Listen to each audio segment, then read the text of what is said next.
Hello, everyone, and welcome to today's Smartness Next Level Up session. I'm Chris, the head of partnerships here at Smartness, and your host for today's very nice discussion with these two adventurers that you have on the screen. We're diving into a topic that's not only trending, but it's already reshaping the way you, the audience, works, and that is how AI helps you do more with less, from bookings to guest experiences. And now we all three of us know that AI can feel like a buzzword, but as it's already here, and it is actually quietly powering some of the smartest businesses around the world, let's leverage it. And today we're cutting through the hype because these two guys on screen, they're not hypers, they're very practical. And we are asking ourselves, what's real, what's useful, and where should you start? To explore this, I'm joined by two lifelong hosts. So they have a very vast hospitality background, both of them, and some of the best minds in the game when it comes to AI and automation. Sebastien Leitner from Cloudbeds and our very own Luca Rodella from Smartness. Hi, everybody. Good morning. I'll give the word to the gents in a moment after I ask a very important question, which is, who do we have in the room? We have a live audience here on YouTube. If you're here and you're already using AI or any automation in your hotel, do shout out. If you're keeping the topic outside of your door, do shout out. We want to get your vibes and see how we can incorporate them into the conversation. Maybe also tell us, are you very curious or still very skeptical about AI in hospitality because it doesn't belong there? Let us know, and we'll try to mix your thoughts with the gentlemen. And now let's introduce the speakers. Sebastien, who are you and why are you here? I ask myself that question every day. Who am I? In my paying job, I run partnerships at Cloudbeds. Cloudbeds is a property management system that thinks about property management and hospitality management a little bit differently from sort of the traditional PMS players. I've been in the job for about 8 years almost. And besides talking, I'm responsible for all partnerships that connect and expand the capabilities of PMS, such as, for instance, Smartness. I also, my passion is interviewing hotels. I'm a podcast host, skier. I love to cook, but I think we're already digressing. So let me turn it over to Luca. Over to you. So, hey everybody, I'm Luca. I'm one of the founder and CEO of Smartness.com. I still sometimes have to correct myself because I'm saying smart pricing. No, we just changed the name into Smartness. And that's a key point because we started as a dynamic pricing solution some years ago.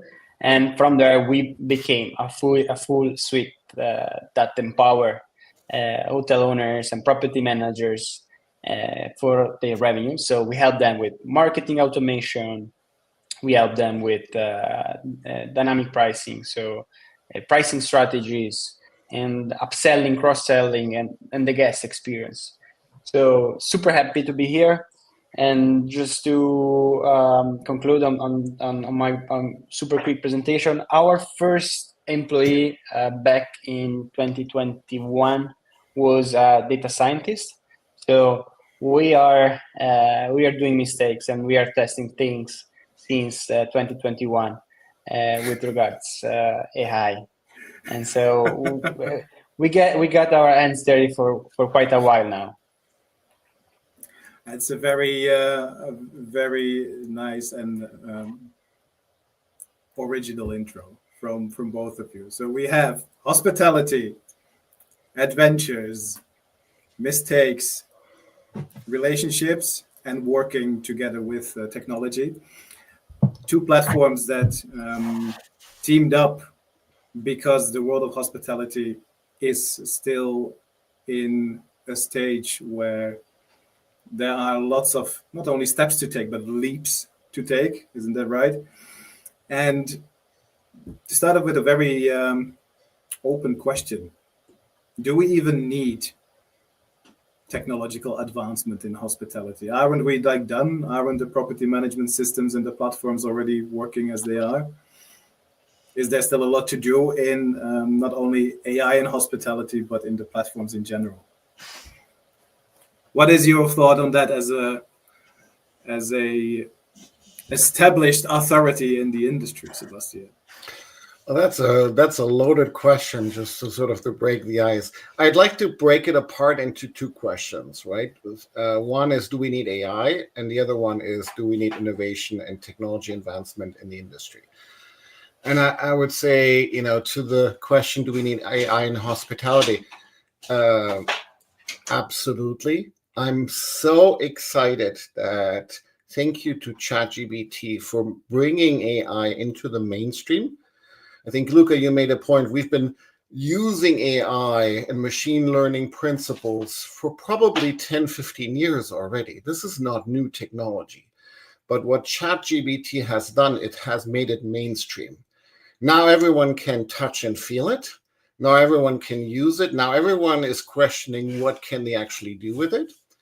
And especially in whether it's revenue management or large analytics workflows, but even in areas such as customer engagement, customer success, or support, I see amazing opportunities with AI. Right? We are in an ecosystem, in an environment where staffing and staff challenges, labor shortages are still an issue, and certain guest engagement questions and AI can solve, at least in my opinion, much better than human people can do. That's a very complete statement at the beginning and a very daring one at the end. So, I'm a big believer, and my tester is my 12-year-old son, who I put in front of an AI tool and say, ask this AI anything you want about a particular hotel. And I promise you the AI is completely engaging with him and answering question in a very, very highly professional way. I'm scared of him building a relationship with this AI. So, after 5 minutes, I stop it. But it's a very, very impressive. And, when you think of your teams, your hospitality teams that work on site on property, and imagine the opportunity of having a direct guest engagement where your staff is available, and all the sort of, text messages, phone calls, bot communication pieces can be addressed in parallel in real time, covering 50 languages. That's an amazing improvement from a guest experience perspective. And that's possible today. Yeah, so, that's very true. Do we need AI in hospitality right now? Absolutely. Right?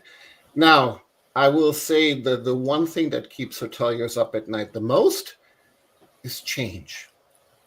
And I think, Luca, and my job is, helping hoteliers overcome that fear of, hey, let me take you by the hand and walk you through that journey of old tech to new tech, because, change is scary.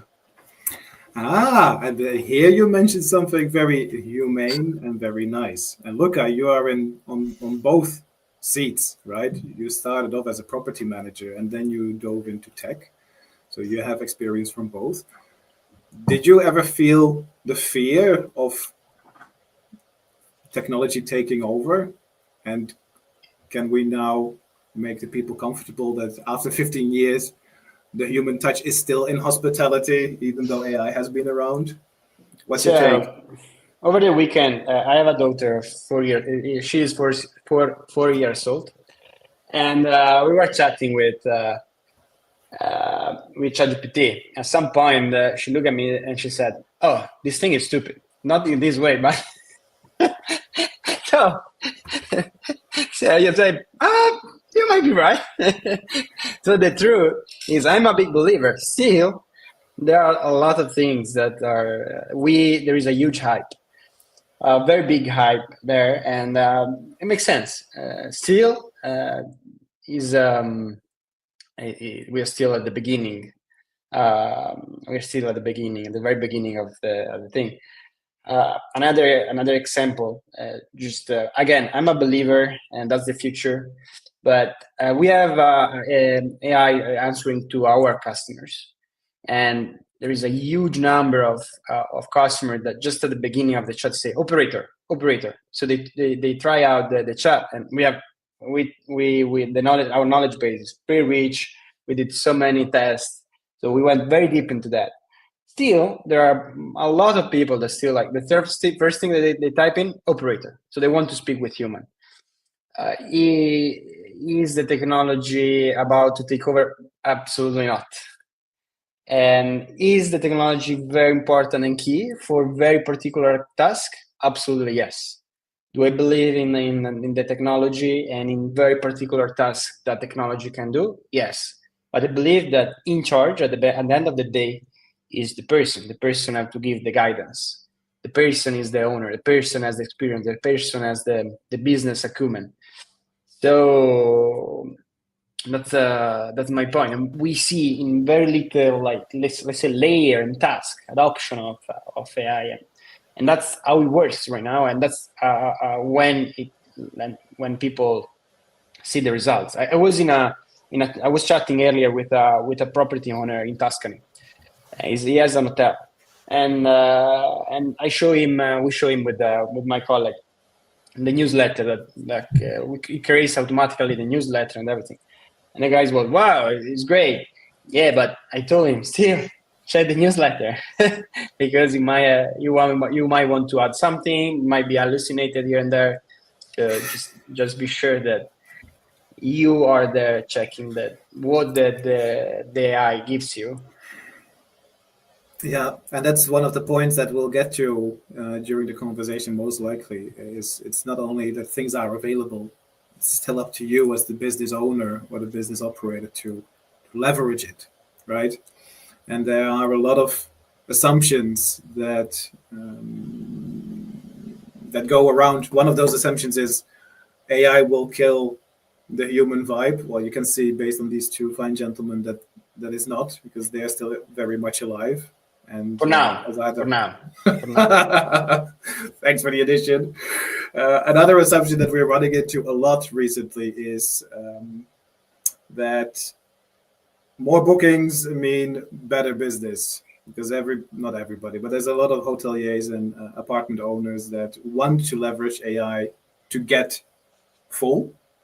And my big question is it the right goal to use AI to get full, or can we leverage the technology to find potentially something else, like the ideal guest, and go a little bit more after the quality rather than the quantity? And Sebastien, yeah, I have yet to hear a hotelier that says, I want to be full. Like I have not heard that ever, right? Like this is sort of the interesting increase. And it was a learning experience for me as well. I always thought, when I started in the industry, I was a revenue manager in London. I always thought the opportunity is being at 99% or 100% being sold out. That's amazing. That's fantastic. The reality is that, your staff, your hotel, your infrastructure, your real estate cannot sustain running at 100% effectively for, consecutively, right? Like you're breaking too much at this point in time, right? There is a sort of sweet spot from an operating perspective that says, hey, these are my ideal staffing levels. This is, I need time for maintenance. I need time for my team to actually recover, and sleep. And so there is an ideal area. And yes, we need peaks and troughs. We need high season and low season. Absolutely, right? But I have yet to find a hotelier that says 100% is perfect, right? That's my ideal state, right? So there's a lot of truth and value in, hey, can I get the right customer and can I get the right customer to, book directly with me rather than booking through a third party? Can I get the right customer to engage with me and become a loyal ambassador of my brand and my product and be happy and tell all his friends and all his sort of social network that this is the place to stay? These are superbly important questions for me. And they're probably more important than, am I sitting at 90% occupancy, 95% occupancy or not, right? We talk a lot, and I'm sure Luca does as well, about profitability, right? The goal of revenue management is, manage your profitability. It's not about your ADRs or your occupancy only, no, or whether you accept a reservation from booking.com or a direct reservation, right? It needs to flow together. Now, a lot of times we are overwhelmed by connecting the dots because there's a lot of dots to connect. I look at technology as the ultimate connector of information, and I challenge whether that's Luca or ourselves to help hoteliers connect the dots and understand, am I profitable? Am I successful? What levers can I utilize? What opportunities are there in order to improve my profitability? That's fantastic. That's a brilliant collection of points. Luca, in your experience and the experience of your friends, is this something attainable for somebody who has a property that's not a huge hotel downtown or not has a group of hotels? Is this attainable to get to your ideal guest and to know how profitable you are? 100%. I mean, yeah, that's with technology that is out there today, is actually de facto doable. Is much easier to understand the numbers, to work with different audiences of clients and to manage them. So definitely. And to answer the question about like occupancy and bookings, at the end of the day, I believe that for me at least, we still have 100 apartments under management, and as a property manager, I believe that the first thing and that's obvious, but for me, the experience of the guest is quite key. I mean, the average reviews and everything follow, and on top of that, again, we speak mostly to independent hotels and the property manager with let's say 50, 100, 200 apartments, so not like enterprise level. I believe in this call. There are some principles that for me are like rooms are like fish, right? And sometimes like owners forget. So after, if you don't eat today the fish, tomorrow you have to throw them away. And simple things like that make the difference at the end of the day.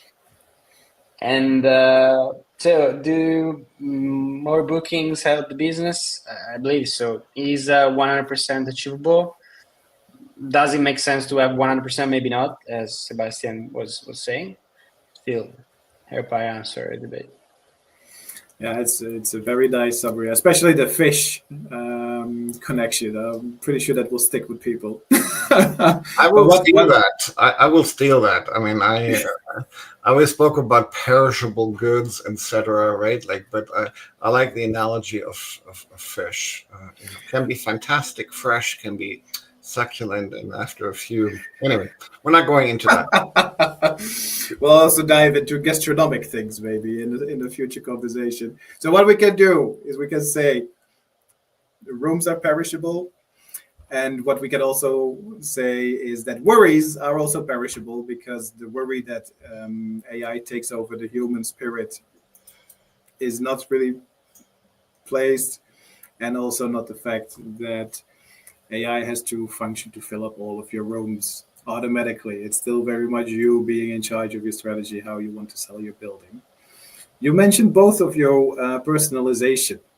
And Luca, maybe you can kick the theme off, because you say that you want to have a high personalization for your guests. In a lot of ways, this is one of the other buzzwords that's flying around.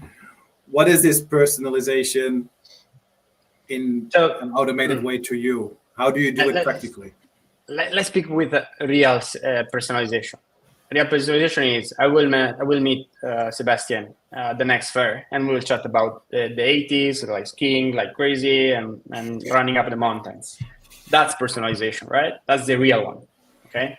There is like industry like level in the personalization, which is like, I know that you booked 6 months ago and you came to my property with one dog and one daughter, maybe a wife, and I will send you a message to you about your experience for something that I can do to make your stay better. And definitely we can do that.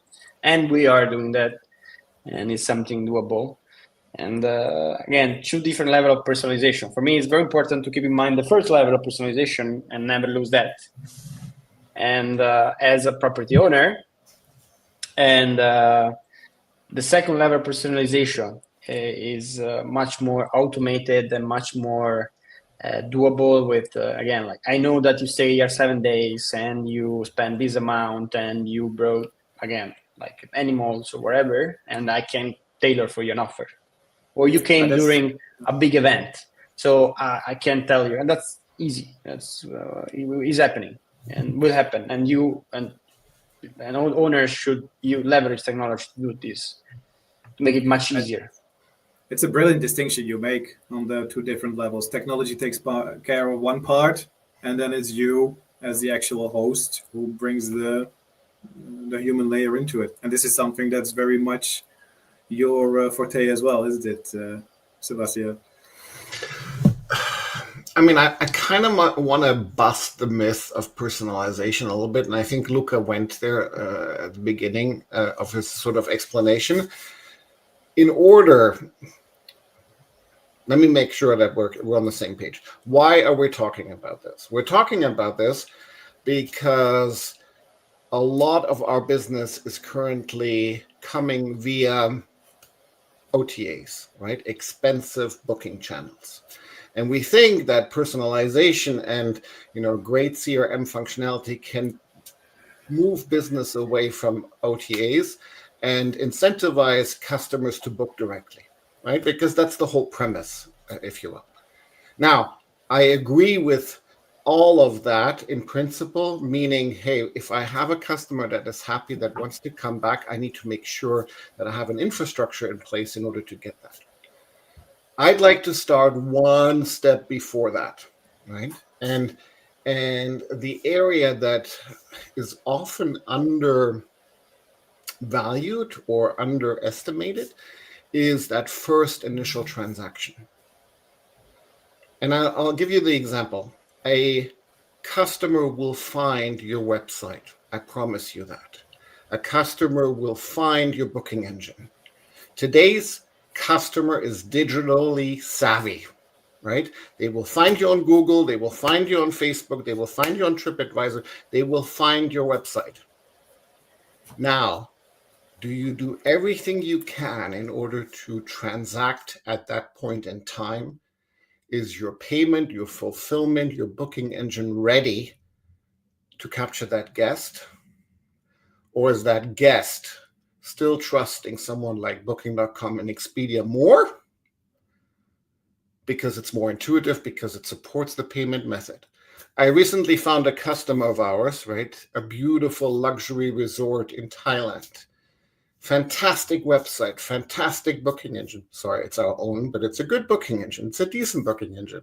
At checkout, the hotelier requested a bank transfer to complete the reservation.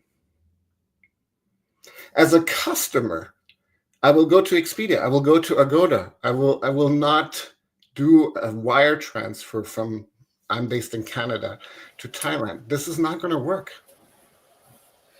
And that's a very relatable example. So I love the conversation around personalization, especially when you have a customer that you're familiar with. You can do amazing things. But I would challenge hoteliers to think about, is my infrastructure retail ready? And can it compete? Because all my marketing, all my sort of, branding needs to ultimately lead to that conversion. Sorry, I'm getting No, that's fantastic. No, and please do get emotional. Are there any emotional examples that you have, Luca, on this topic as well? Like, did you or anybody in your environment cancel bookings and you say, personally, I go to booking.com always. I also always go to the website, and often I do end up booking through the app because it's just so much more convenient. And because the website is nice, but it doesn't capture me and it doesn't really care about me as a guest. What's your perspective on that? I'm cheap. I'm a cheap guy. And so I just say that, hey guys, give me a better price. I come to you. Just it's very practical. And on top of this, I have a strong feeling about doing something good, right? Because at the end of the day, we know how much we spend for Booking.com as property manager, and I would say, fuck that. I will try to help the guy on the other side. And so I very rarely do bookings through Booking.com. But Luca, in your perspective, you're familiar with the ecosystem. You know the players, right? You've been a hotelier, so you know the ecosystem, right? I want to challenge hoteliers to give an incentive to guests to book direct, right? To your point, you're cheap. You're looking for a deal. What's the incentive for you to book direct? Now, you know that you're doing the hotelier a favor potentially by going direct because they don't have to pay commissions or they don't have to pay, certain. But as a guest who doesn't know that, what's the incentive to book direct? So there are many things, right? It can be price, can be like a lunch, dinner, or like a breakfast, free parking spot, or access to, I don't know, the spa without extra paying, stuff like that. So it can be many things, and it's about the hotel owner to make and the property managers to make feeling more welcome, even more welcome, the customer that book through directly, so that they will keep booking directly, right? And price, definitely price is a drive. Price gets you hooked, but what you just mentioned now, like really feeling welcome and also not just having the opportunity to give a free breakfast or a lunch or a free pizza, but doing it. And when it comes to the adoption of these theoretic things, that's a fantastic topic. And it also resonates back to the theme of AI and automation. There's a lot that's possible, but is it actually being implemented? And this is a question to our listeners at the moment. how much do you hear and think you could do, and how much do you actually do? And on that topic, what I wanted to ask is maybe go to the other side. AI is all great and it helps a lot of things. What is one of the biggest lies about AI in hotel tech or in hospitality? What is being promised but is maybe not as easy as you would want it to be? Sebastian, you took a deep breath. I can take a stab at something that Luca said earlier, which did resonate with me, right? And it was your example of your daughter talking to ChatGPT and her being disappointed with the experience.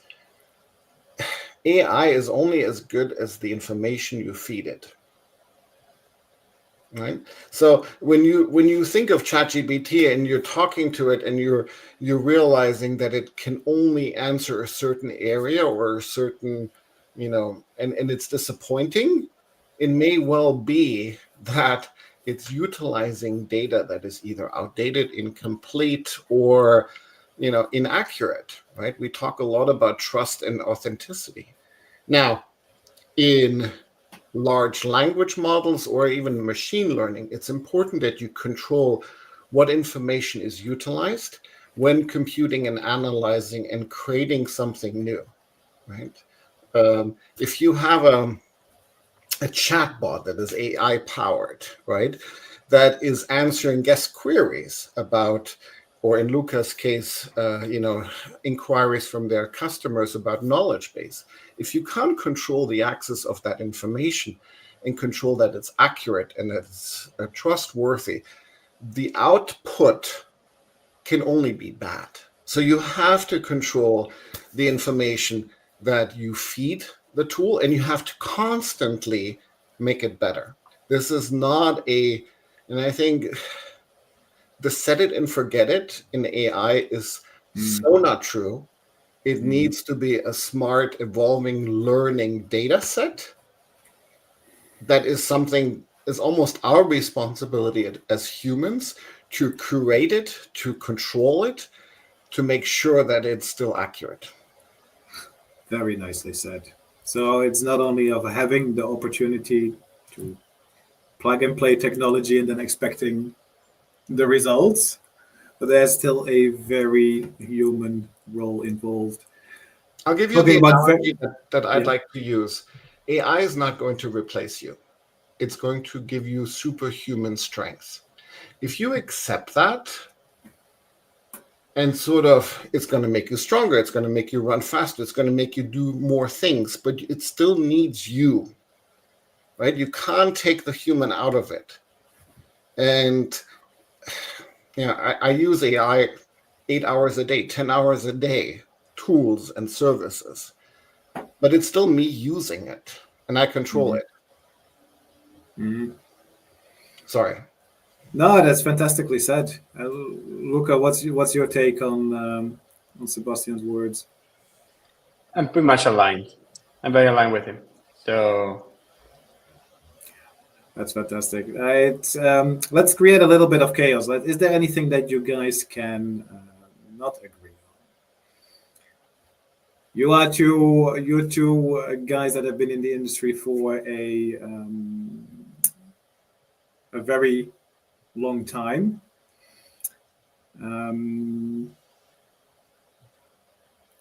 Do you feel that in today's world filled with all the opportunities and also with targeted advertisements by a lot of companies in the hotel tech space, hoteliers are overloaded with all the options and information, and they become complacent and they rather don't do anything anymore? Or do you feel that there is still a lot of space and everybody's super active in adoption?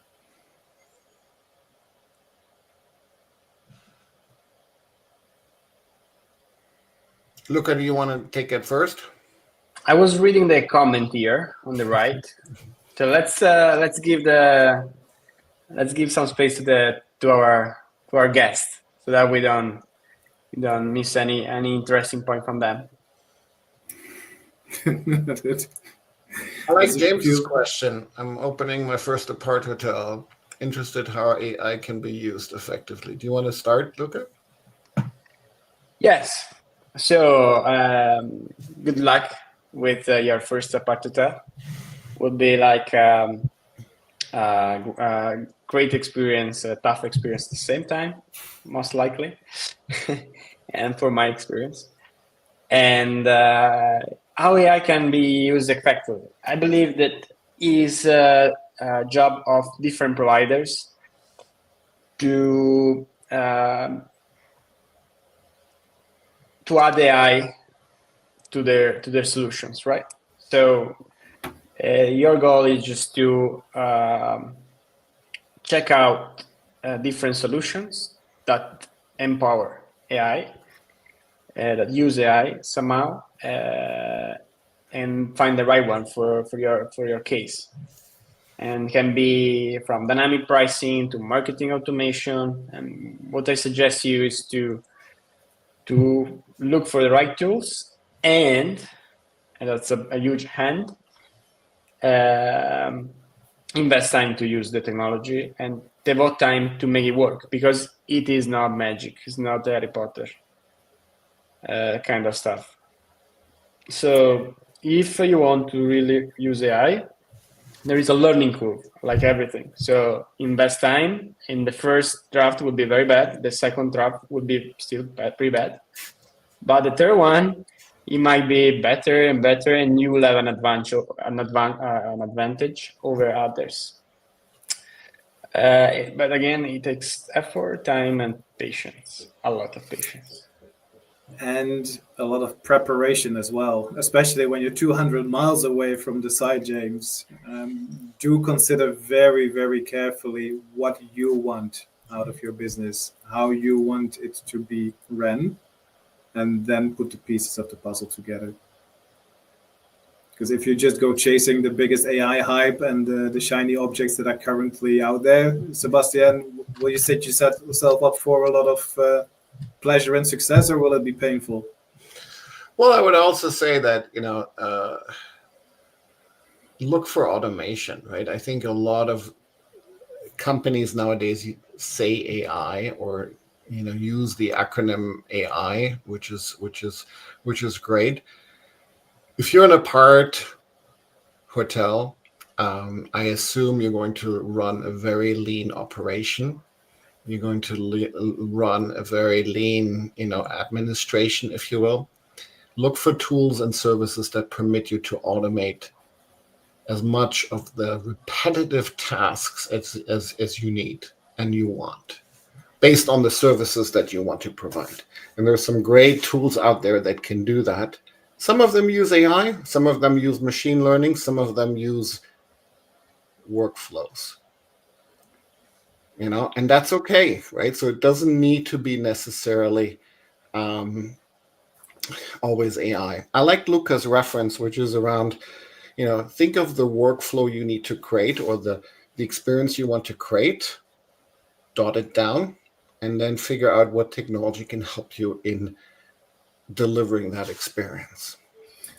Yeah, and especially when it comes to repetitive tasks, the other comments in.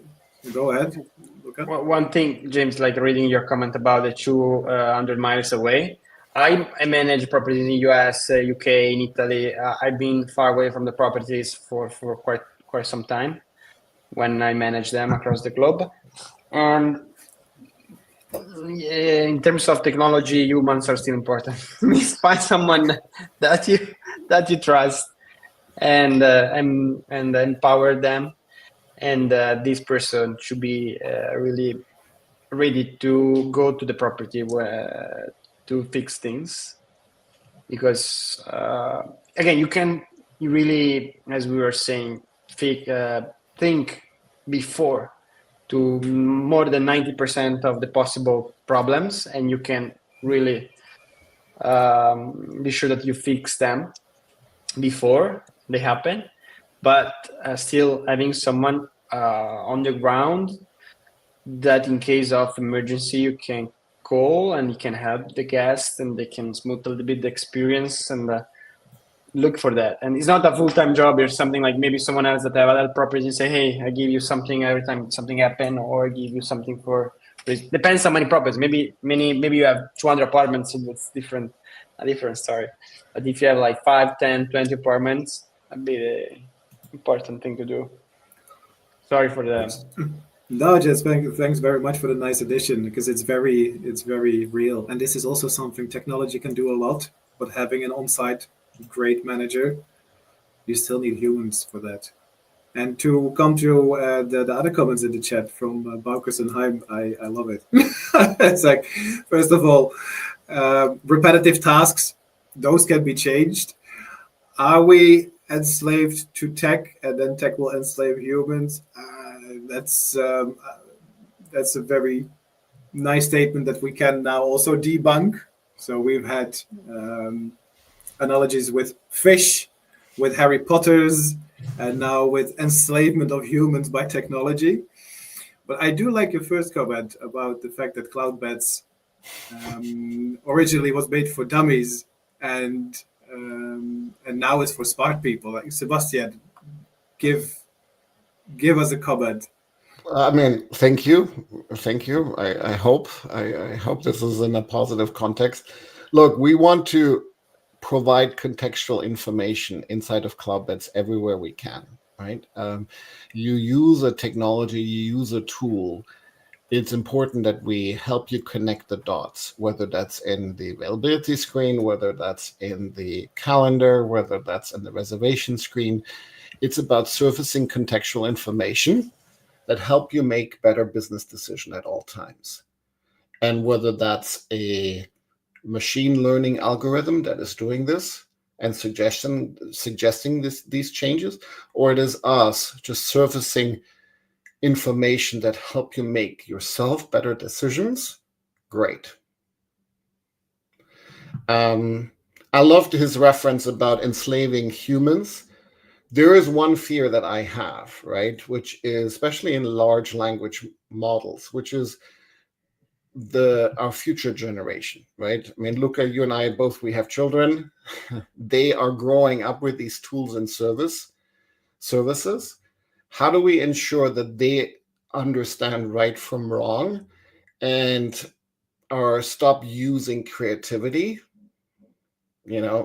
and use, I don't know, an AI to write their lectures, how is that going to change over time? And will we lose certain competencies as a result of it? This is a beautiful wrap to the session, because it makes it very clear that hopefully not, right? Hopefully not. And we do have to make sure that, we leverage the tools to, service us and to make us better humans, and not the other way around. Yeah. And let me rephrase, hopefully not. And the hopefully is in our own hands. So what I do want to do now that we are reaching the end of the session is wrap up the golden nuggets of what the gentleman said. AI/automation, in a more friendly term, are here to help, and it needs your help as human beings. So it's not replacing anything, and it also cannot work without you. Based on the example that we had with James, you need to think about your business first. How do you want to run it? What are the parts of the guest journey? How do you want to tackle your internal operations? How do you want to make money? And then you can go put the pieces of the puzzle together. A nice thing that came back twice was to also do an audit of your tech stack and of your tools. Be sure to use things that are current, and also revise it. Don't just set it and forget it, because time goes fast and it does change. And then as best practices, stop doing unnecessary things by hand. use automation to update your prices, to find your ideal guest, to connect systems, and be happy to save the time, which you then can invest into, for example, checking out the reviews of your guests and defining your ideal guest that you then actively go after. So that when I browse your website, I won't go to that booking.com app anymore, and I will stay on your website because it will be very clear to me that that's the only place to be. Gentlemen, if the audience wants to get in touch with you, are you happy for them to do so? And if yes, how can they reach you?